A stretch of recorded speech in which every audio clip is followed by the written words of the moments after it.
Alright, so the plan for today will be give a second look on the application. Make sure I'll give all information guys again for how the system works and collect all the requirements and comments from you guys to see what are the things that we need to change, implement, or remove if it's the case, right? So, like I mentioned, in order to open the M2S application, we will use this icon, M2S main. This application is inside of the server and needs to be run with an administration user. So first thing is going to give you the login to give permissions to do or remove any functionalities of the application. So this is going to be the main screen of the application. We have here on the top the menus with all the functionalities. First of all, we will have the user configuration, and the first menu will be the user list. On the user list, you can notice all the different users that you guys create for the different people that is going to use the system. In case we want to add something new, we just click in here, we put the name on it, and then we assign the group that we wanna give permissions to this person. The number of the groups will be on a second screen that I'll show you later, but let's say that I want to give the same permissions as the teardown application, and this is going to be the user number 5. So we give enter and that's it.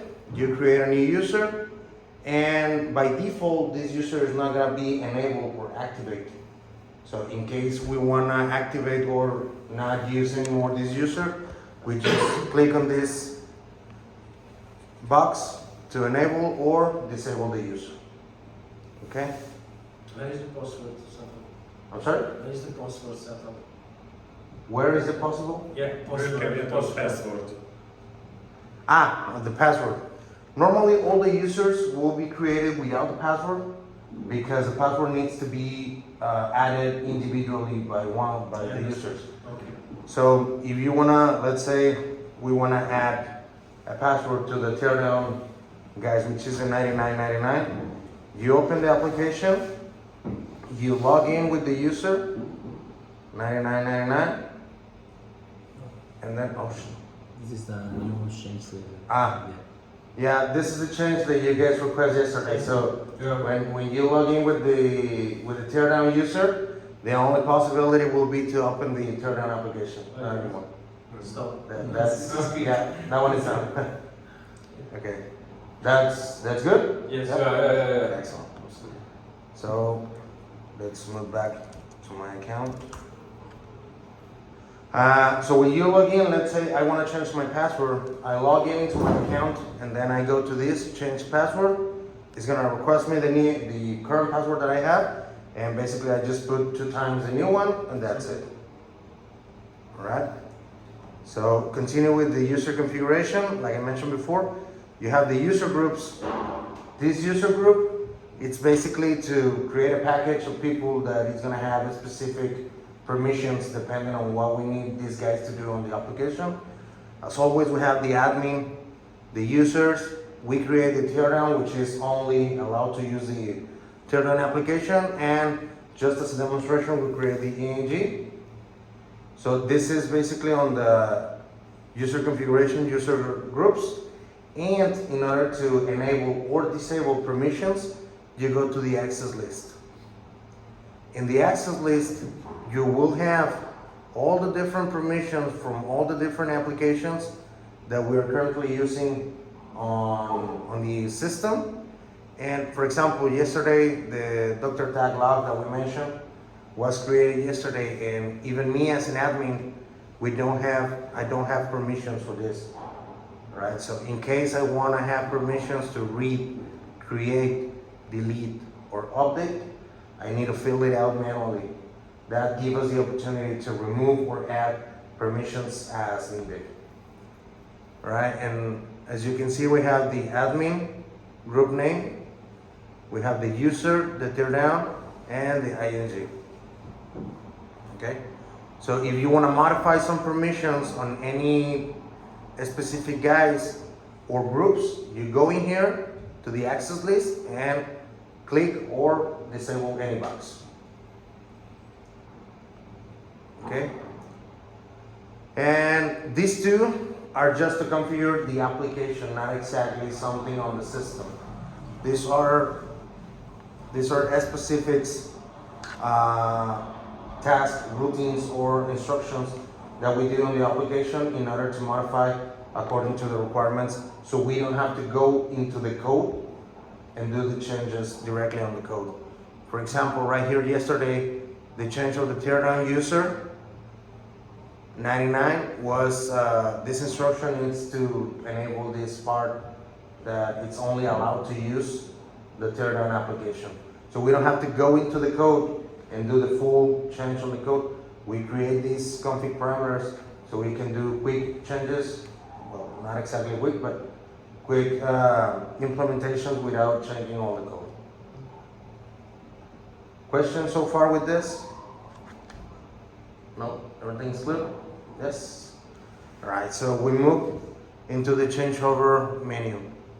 On the changeover menu, first of all, we have the references. This reference menu opens the list of all the different number parts that we have in the line. Here on the main screen, we have the possibility to create a new one, update the name or description of one, delete one, or just basically go back to the main screen. And when we select one of the references, we have two different updates for the parameters. We have the common parameters and the individual parameters per references.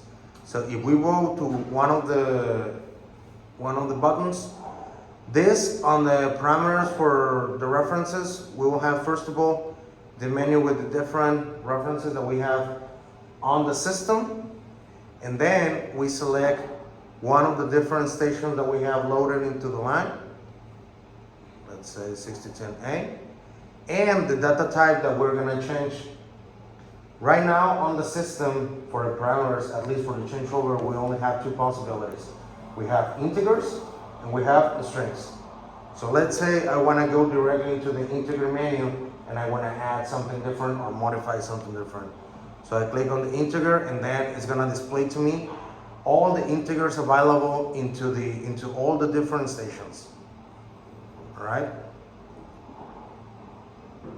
So when we have this menu display, let's say I want to change something on one of the values, I just click on the parameter, I go and click update, and this is going to allow me to do the changes right here in this area. So I have test data, I'm just going to put test data 2, and instead of 90 it was 100. So I just click update, and it's going to send a message that says the record was updated correctly. And then automatically update the screen again with the new changes that we did on these references. So let's say we finish with all these. We don't have to do any more changes on any of the stations. We just basically close this, and close this. And the references is saved with all the changes, and it's ready to be sent to the system, to the machine. So sorry. Next menu is the parameters, but this is an advanced view of the database that we have currently on the system. So right here, as you can see,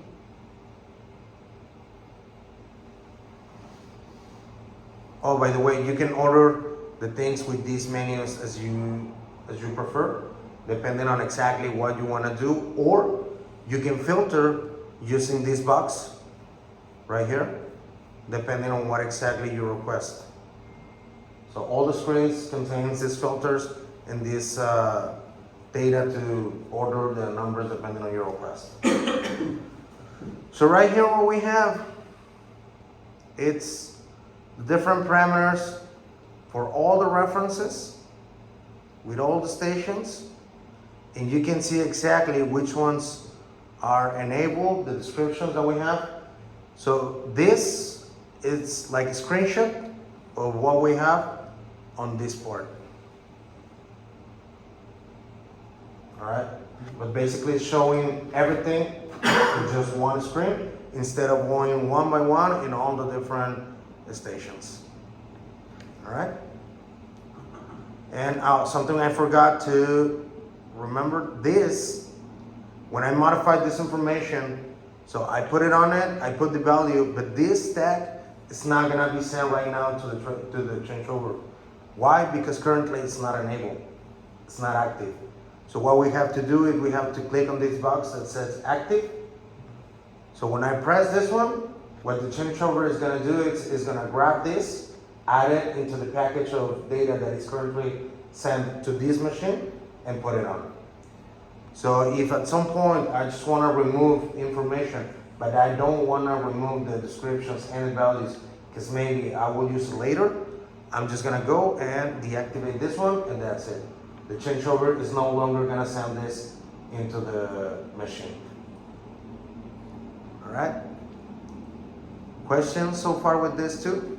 The delete is not useful, yes, because we have The UDT on the PLC. yes. Yeah, so the delete functionality is now used in here. The delete function obviously needs to be there, but currently with the current situation that we have, like you mentioned, the UDTs that we use 100 and 100, so it's not used. The only thing that we need instead of deleting is just deactivate. Okay. Yep. So we already do the change in all the different parameters that we need, on the references that we need. So next step is send information into the machines. For that, we go into the changeover menu. This changeover menu, it's gonna give us a display list of all the different references that we have loaded into the system. And what it's gonna do is, when we select this one, any of the references, it's gonna do a check in all the stations that we have loaded and let us know which ones are uninstalled, like this ones, or not running, like this ones, or running fully. And it's gonna do a check. If all the stations are ready to be sent the changeover, it's gonna allow us to send the information. If not, basically it's gonna block. Like we discussed yesterday, we need to change this one because apparently at some point we need to just do the change for some machines, if we understand correctly. So at this point, what we're gonna do is we're gonna keep all the functionality of checking all the machines and everything, so you can see visually right here which ones are off, on, or uninstalled. But still the changeover is gonna let you send information, correct? Yes? I think that if you uninstall that, it is still running. Only the service installed run the check. I don't remember. If I uninstall this one, Yes. all right, let's say, I didn't remember. let's check it out real quick. So, like this. Hmm. Changeover. No. Okay. Okay. But it's gonna be that way. Yeah. So if it's not checking if you don't have a service? Or I'm sorry, what? what was this? I didn't follow. No. Oh no, we were checking if what happens if we don't have uninstall. If we have uninstall services, and if it's still gonna allow us to do the changeover. But right now it's not. Maybe if you restart it. The first one? Yeah. And you're checking the functionality. Okay. I'm gonna check if it.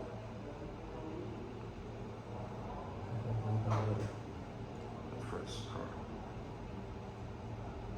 No, maybe the 6 to 10. Alright, there you go.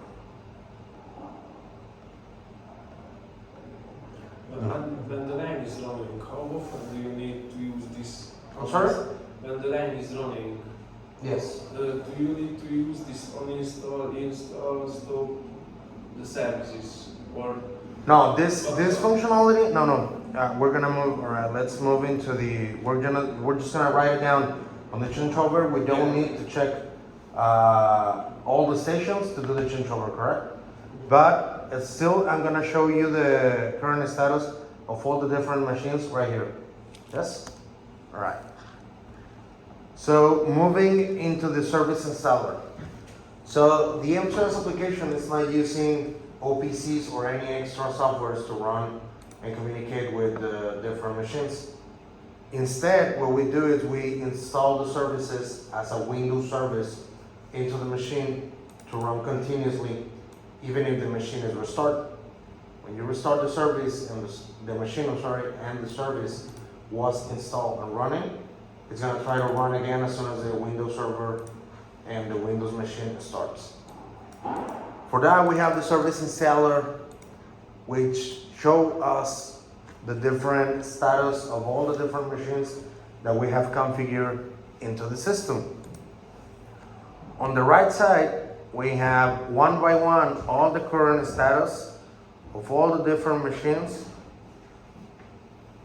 and what is happening with them. All right. So right here, as you can see, all these services are uninstalled. What does that mean? Even if you restart the machine, all these services are not going to start by themselves. So we need to start them manually.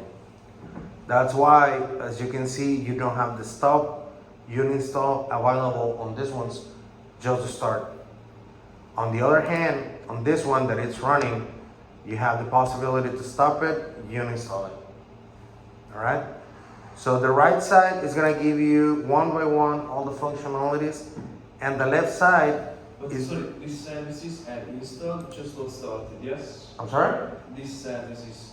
Yes. Second is installed but not started.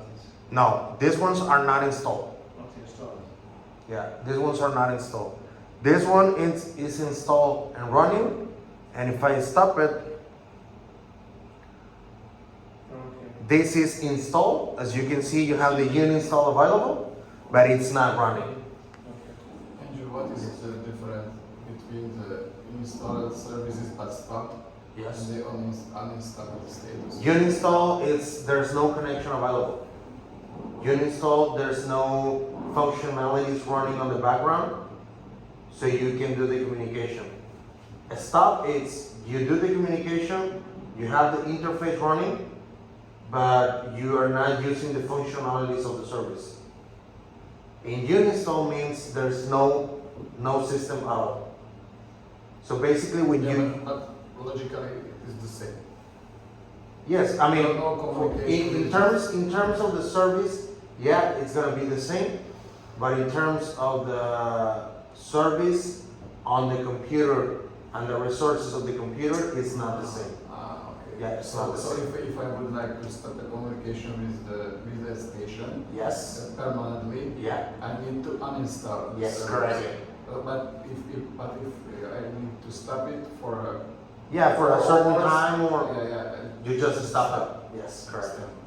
Yeah, so that's the difference. The uninstall basically remove this machine from the system, and it's not using any resources from the computer anymore. And if you stop it, you still have the system running. It's just not interfering with the machine anymore. But you still have resources from the computer using to do these transactions and everything. And for example, at this moment, what is the reason every station is uninstalled?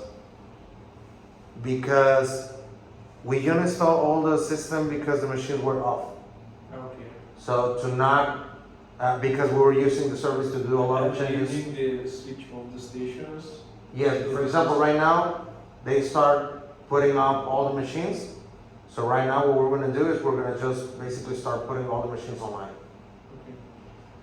Yeah, normally we do that because we were using the server to do the changes on the platform, and also we do changes on the service to collect information on one of the machines.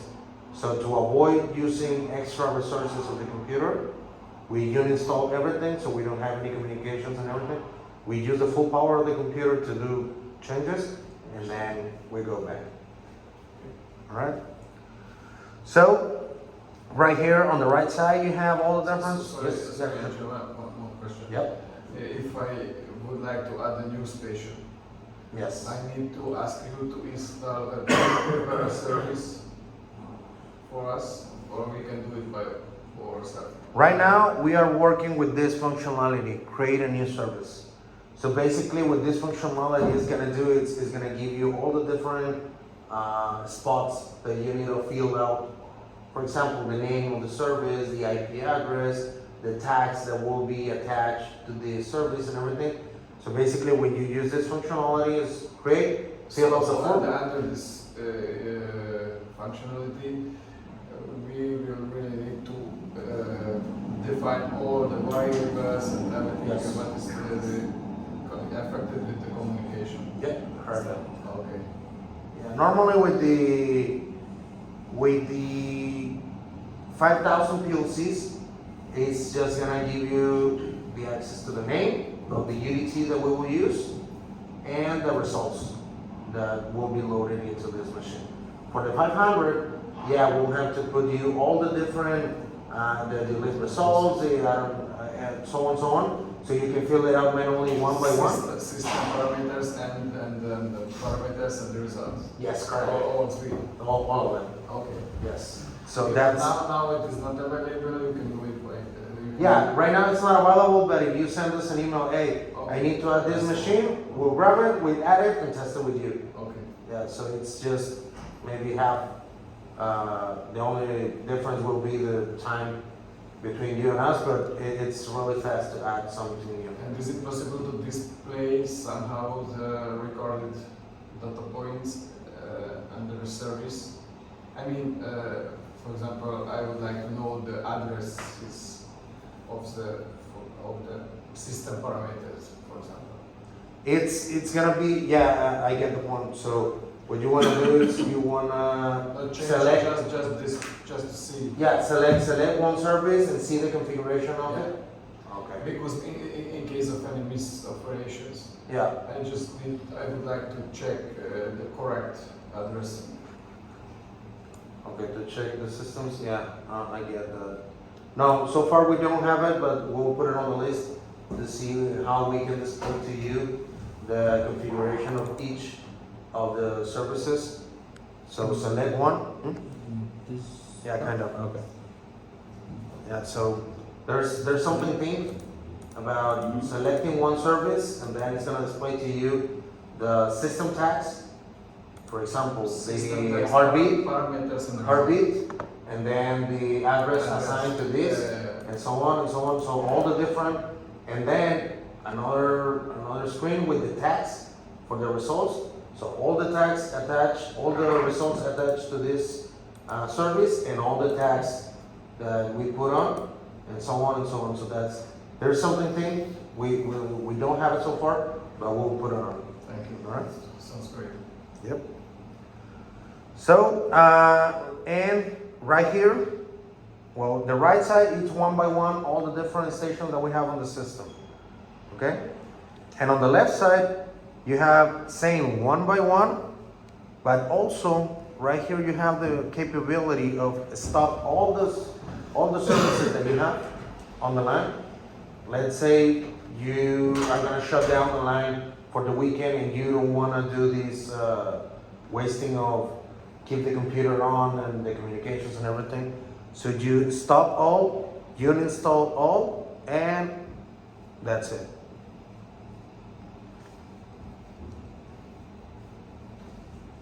You uninstall. I can see these services in the Windows surface as well as services. Yes. Yep.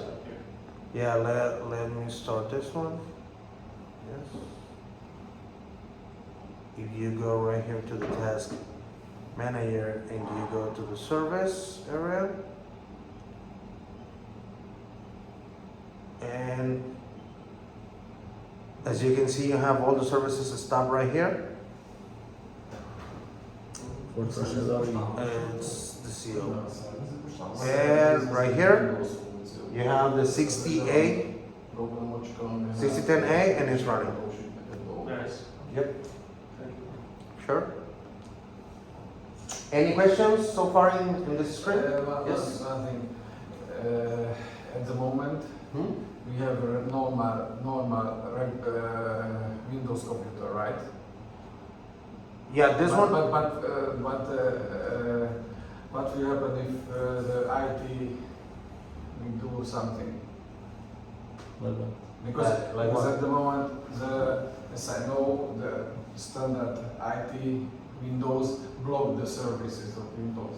Oh, no. That's one of the things that we checked right at the beginning of the project. I think it was on 2019, that the computers need to be off of the Mali.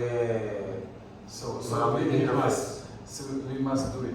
Yeah, we must remove these computers Okay. from the Mali interfaces, because as soon as you put CyberArk on these ones, CyberArk is gonna block almost everything.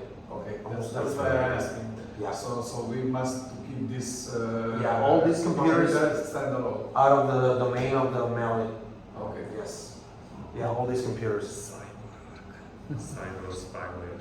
Yes. I spent like 6 months doing unblocks on my computer. So I was able to use the task manager as an admin, run services with Windows, but it was a nightmare sending emails why I need these permissions, why I had to do all this. To install any program, I needed in a specific folder on the C disk, and that's the only route that I am allowed to use to install any software on my computer, and that kind of things. It's a nightmare. That's why all the computers related to the traceability need to be out of the Mali domain. Yep. All right. So if we don't have any more questions with this, we will move on.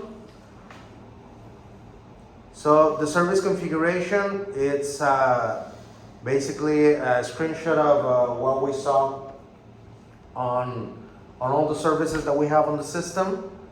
And basically you can see this is gonna be the IP of the computer that we're using as a server, the name of the service, the IP address of the PLC that we're connecting with, and then we have the communication UDT inside of the PLC, the head UDT inside of the PLC, and the station UDT or the operation UDT that we are sending the information.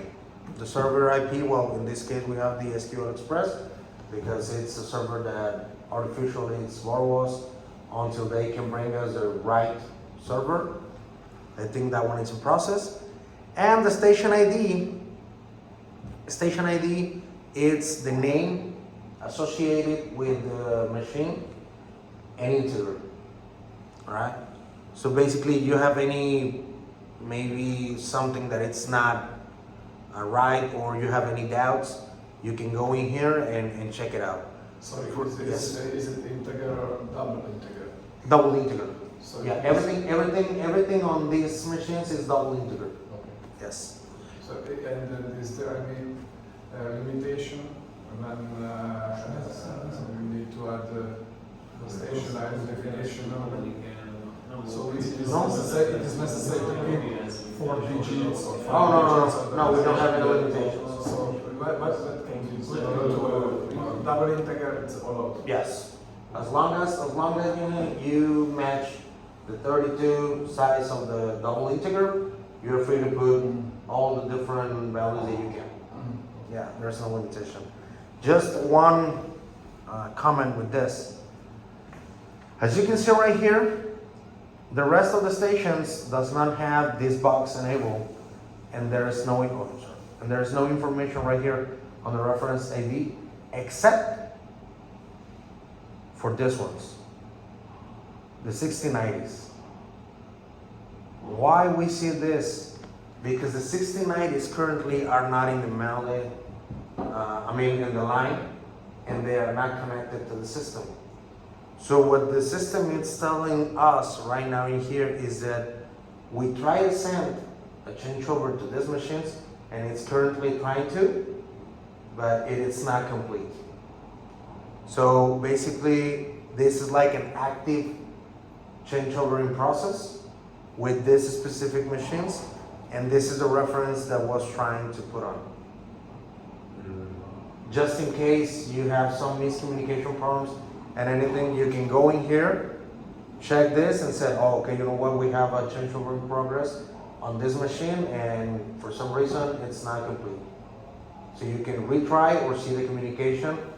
You go back to the service installer and check if the communication is enabled or not. Okay? And finally, you have the parameter locks,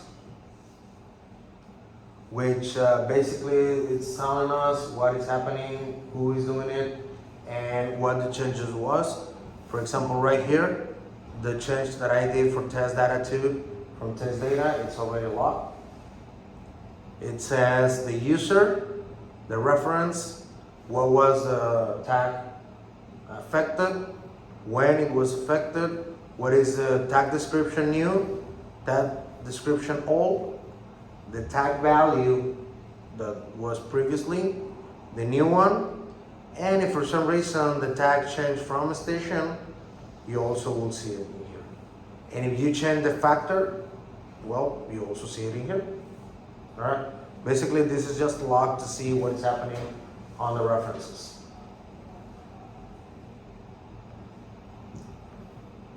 Any questions with the changeover so far? I have 2 questions. Alright. About the topology of the system. Okay. Because at the moment we call the server as a line-side server. Yes. So what does it mean practically? Later we will have a big server at the background to save the data or Yes. not. So Yeah, actually, we need to start the communication with IT to see how we can get a server same as the DXC one on the main server area. Because the way this works is we need to send all the information that we have on the line-side server into the main server. And the reports need to be addressed to this main server, not to the line-side server. what does it mean? We will store all data permanently on the real server. Yeah, So perfect. when I would like to run a query for any production information, It's gonna be on the main server, not on the line-side server. the request will run on a real server or only on the line side. No, actually, the plan, it's not running any queries on this one. So the query cannot be run on the line-side server. So normally it has no effect. Yes. For the No. operation of the line. No, because if you start running reports on the same database that you are using to do the interaction between the machines, what is gonna happen is if you create a query that is requesting a lot of information, then all the resources of the computer are gonna be split into get you the information or do the transaction between machines and traceability. So that's 2 possibilities. First one, you're gonna get the information, but the system is gonna start getting slow because obviously the database is in use for a lot of the transactions in the line and also the reports. Or the system is gonna keep running, but you're not gonna get any data. So that's the but now it possibilities. does not exist, right? So Yes. so if we do a query, it will have effect for the On the operation line. of the line. Yes, on the line, correct. That's why we need to put all information in a main server, and we need to discuss with IT what will be the best solution for this one. From my understanding, everything was set up right at the beginning, but still we need to get this communication with the IT guys again and see if they are prepared with this new server or not. Mm. Of course not. Okay. Why would they? But as I understanding the situation right now, we will start without the. Yeah, we have the main server, but don't worry, we have a plan B. Ah, There's a plan B for now, so okay. yes. Okay, and then there is one question Yeah. for the references. Yes. Is there any limitation, the name of the references? No. Because You setting here? Yes. Like this ones? No. Yes. Is this name linked any HMI field? Is this? I suppose that there is some information on the station HMIs to display the current model setup Okay. and then the next model setup. So I mean, the length of this information here can be important. Yeah, I mean, this isn't a string, but it's different, and I'll let you know why. Right here, this is the reference and reference description names for us to identify the changeovers. But this is not what it's be sent to the PLCs.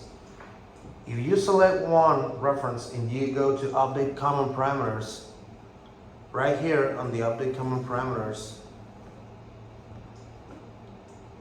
here you have the three main variables that you will use as a number part into the PLC. So you have the possibility to use reference number, mallet part number, and customer part number. So what the machine is going to use is these three variables, not the name of the references that we put on the system. Okay, but I understand. But what is your suggestion? How should we name the references? I mean, Because at the moment in all system, yeah. we name the references as we want to see them on the HMI. Yes. I mean, my suggestion is that you keep the names of the references same as the reference number variable. So that way, when you do the changeover on the HMIs, you will see the same number as the one you're sending from the system. So it's not gonna be complicated either for you guys or production guys to identify what needs to be sent from the system. Logically not. Yes. But the production people really often have some unstandard requests. Now, So we need this part, but expect this parameter must be that, etc., etc., etc. So now, if you have these kind of complications, that's why you have the references and the reference description. yeah. But, If we as yes, an but engineer- it will mean that I will have two references on the same name with different descriptions. two references on the same name. Yes. I mean, why you have two references with the same name? Because they want us to use the same reference, expect parameter 10 with this value. Ah, okay, that's the same thing that we discussed yesterday. I mean, Yeah. we will review what the current system is doing, and if it's possible to do like the versions that you mentioned, we'll do it. So you can have the same references, but with changes virtually doing, so you can basically send 99 parameters from the reference one, and just one different. The other thing is, if you use the part numbers as reference identification, as name, Yeah. reference name, the order of the display order of the references will be changed every time. So I prefer to have a number I mean, to keep the same order. okay, I Because understand. But at this situation now you have two references installed. yes. But when we will have, for example, 20 references, Mhm. it would be easier to tell the production people, hey guys, you need to select, for example, reference 5 to Yeah. produce PSA compressor or whatever. I mean, this, so you're talking about changing this to maybe 1 and the other one 2? Yeah.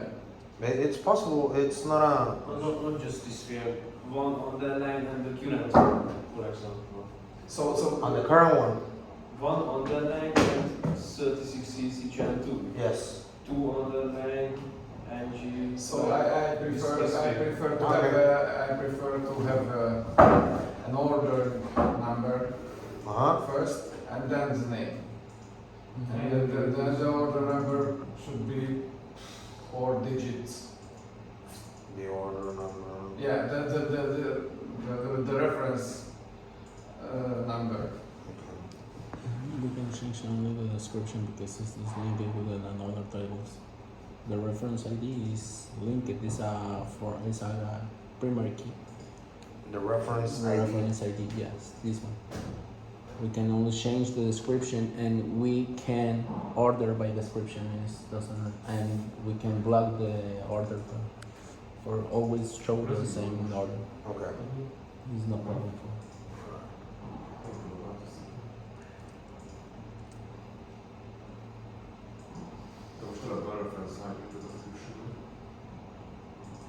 But what happens if we do this? Let's change this one to 1. The problem will be the Parámetros parameters is not changing. Los parámetros no De, cambian. hogyha követelni rendszer, hogy adjunk egy sorszámot, akkor nem tudjuk ¿Están ligados? nem tudom, hogy mennyi digit követ, mert 2 nem elég szerintem. 3 vagy 4. Sí, sí cambiaron. Sí, cambió. Okay. We need to test this change, but for example, I did a change right here on the reference. So ez a So, moment, okay. The 36 is number 1, Mhm. and then if you go and check the parameters, just 1 second. If you go and check the parameters, as you can see, all the parameters that used to be linked to the 3666 Gen 2 now changed to the reference ID number 1. So that means everything keep linked, even if you change the reference name. So you won't have. Or we can keep it as it is now, but we should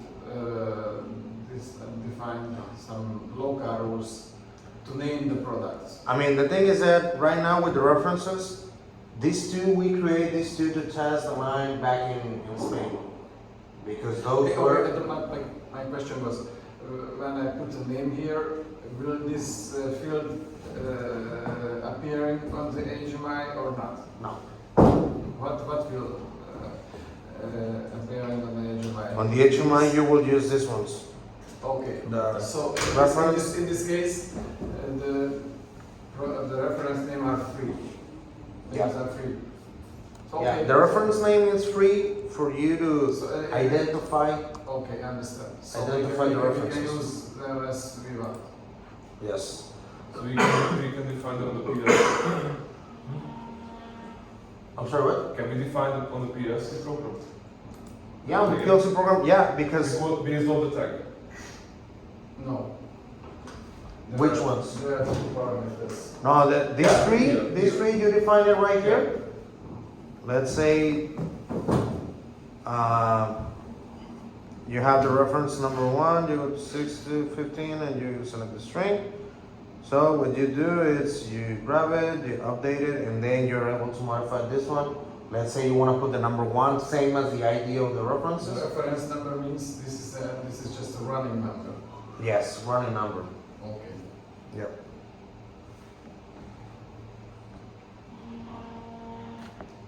Okay. In Any- this case, we can But do when you this- change this. something, you don't need to save it. Modificate. As soon as you get, yeah, for example, I did the update, and as soon as you said the record was updated correctly, that means, you can say cancel also. yes. Okay. Yeah, so any change that you do, let me say I will do back again. Okay. Again 2. I will do the update. What it's doing right now is changing everything on the system. And then once it's done, it's gonna send you the message, record was updated correctly. So we're good to go.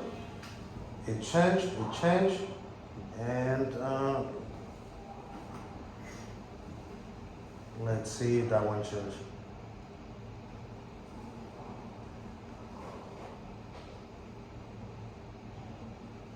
Yes. It changed. Yep. Any more questions? No? We're good? ¿Dónde está ese RSA, señor? I'm sorry? ¿Dónde está ese RSA? ¿Dónde? Muy temprano. All right, so we move into the traceability area. For the traceability area, we have the stations, a screenshot of the table, the way we configure the different stations. on the traceability, not on the changeover. So first, you see the ID number assigned to any of the different instances of the traceability on all the PLCs. The station description, that this one can be changed depending on the requirements, and the name of the service attached to this machine. Alright, so let's say you have on the PLC the 6015, 16, so that means it's fixing 15 load, 16 load. 6044 is 6044 load, and let's say for example on the 6080, let me go to the 6080.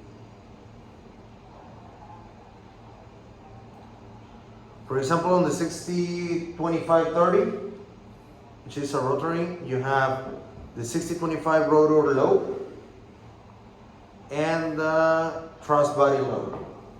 So these two services, what are going to do is those two are going to check as soon as you put the parts on.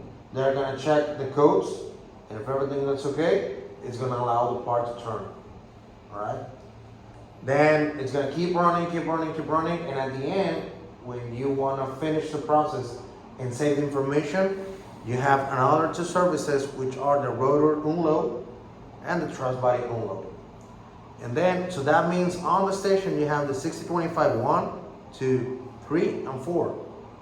These four numbers are assigned to these four operations. Okay? Another example, you have on the 6045, you have two services running on that machine. Why? Because you have two different parts that need to be checked and saved. One is a motor housing and one is a rotor. So the 6045-1, it's attached to the 45 housing. 45-2, it's attached to the rotor. And so on and so on. You keep checking. For example, on the 6080, you have the 6080, which means is the 6088 rear end. 6081, 6080A, B, C. And so on and so on. You have the 6095 1 and 2, which means 6095 A and B. And if we keep going, we have all the different stations attached to the different identifiers on the PLCs. Any questions with this? No? So far, no? Cameras? No. Huh? So far, no. Okay. So keep going on the traceability. We have the results area, which is a screen for you guys so you can have immediate information of what is happening on the line. So you can have a better idea in case you want to check a part that it's running.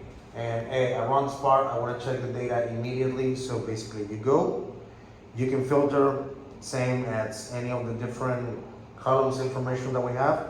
If not, you have right here on the top the part serial number that you may be running, or if you want to check information by date and time, you can also do it. You filter and you have the possibility to export it in Excel file, right, for immediate consult or analysis. We are it's just the separate one. Oh, and as you guys request now, it's separated not only on the utilities, also right here it's separate. It's possible. Okay. It's nice. Any questions with this? No, it's basically pretty straightforward. And in changeover parameters, we add sport also. Okay. Let me go back real quick. A requirement for this one. Yeah. So yesterday you request about exporting all the parameters. Now it's done. You just put the reference that you want to export and export it in an Excel file. Yes. Yep. So keep moving. The information and routing areas are just screenshots of how the database is currently. The info is what is happening on the part in terms of interactions between traceability and machines. What does that mean? What we saw in here it's the transactions between parts and system. One example, right here on the part 11, you can copy, you can paste it, you can filter. So you have only the information of this part. So Okay. this is like a log sheet for the communication between the. It's like the command, operations and- yeah, it's like the command on Melody, Okay. more or less. So here we have 4 different transactions. Let me order this by event date right here. So we have 4 different transactions on this system. The first one is part scan. Part scan is PLC get the monthly part number, customer part number, serial number, and request the system to go and grab that information to answer what is happening with this part, the current status. So the first thing is part scan. Second step is the start test. What means the start test? Start test means the part was okay, and we answer you that the part was okay. In case there's something different on the part, like maybe it's a wrong station or something is happening, you will not see the start test. Maybe you will see incorrect station. So first step is we grab on the system the serial number of the part. Second step, we answer you that the part is okay or not okay. The third operation assigned, it's confirmation bit results, confirmation bit sent, and bit result sent. These 2 transactions means we save the information in the database from the overall status of the part, pass or fail, and we grab the destination. And the second one is we save all the results from each of the stations, and we're good to go to the next station. And as you can see right here, we start on the 6044. You have the 4 transactions. 6051, you have the 4 transactions. 52, you have the 4 transactions. And go on and go on. And right here on the 7030, you only have the part scan and the start test. What does that mean? That the part is just being read and the system is just answering. We are not completing the cycle, or we are not updating the information into the system. So if you want to say, hey man, this part, I need to know how many times they try to run this until the part complete. So you can see right here, oh, this part was scanned 7 times in one machine until you get the okay or the updated results. Right? Questions about this screen? Straightforward.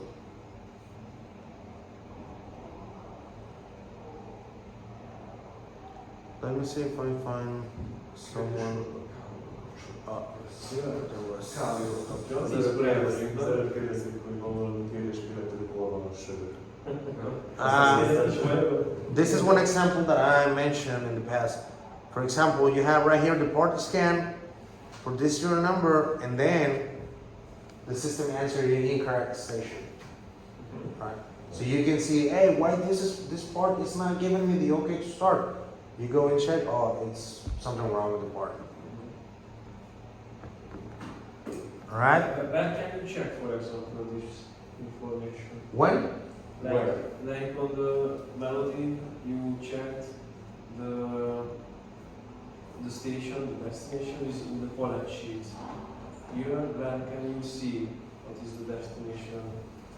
Or you need to check the results and you need to send what was the last data and based on this, or? Now, right here on the same report that will show you either on the M2S utilities or on traceability. Hold up, right here. If we, where's the date?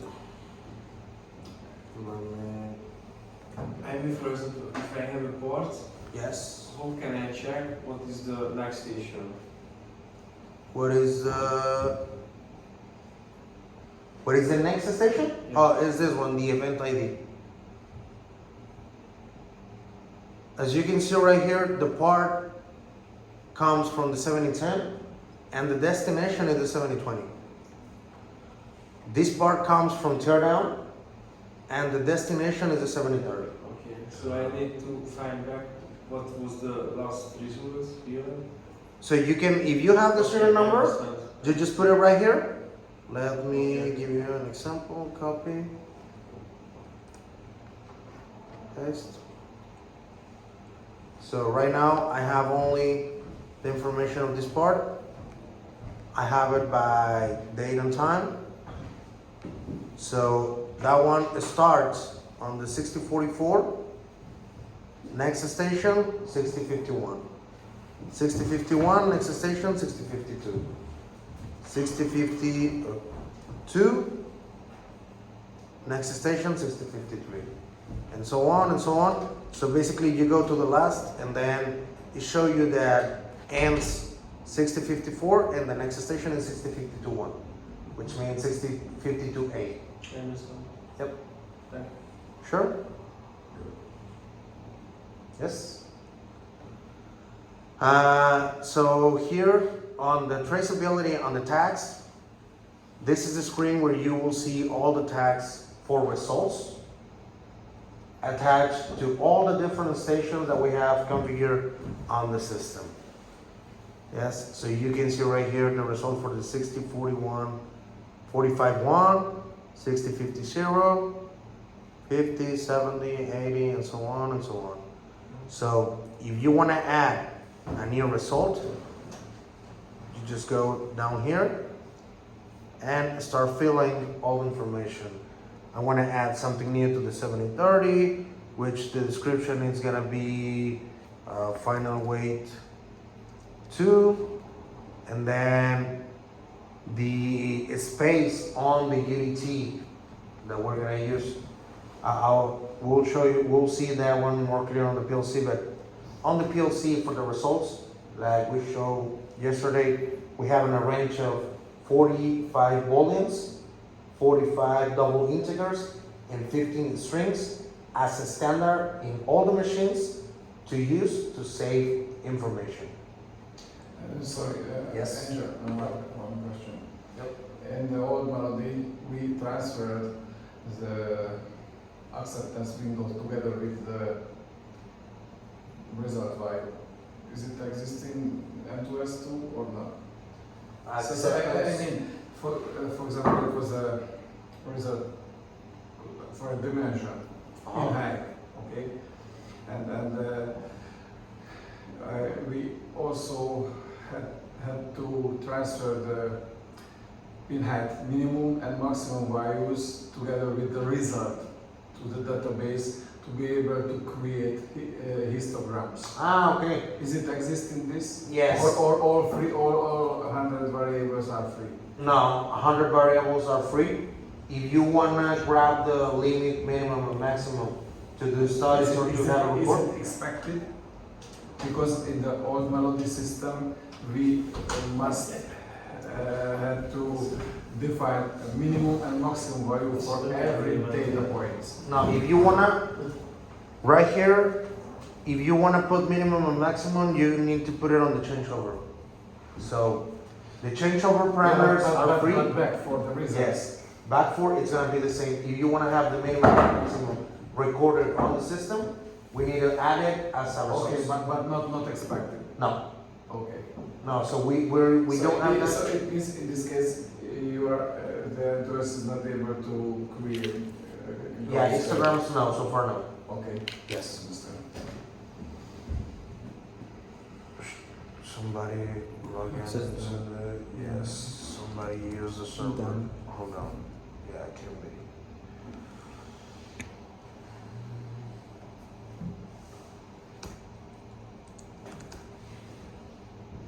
Those magical 3 letters. Hmm?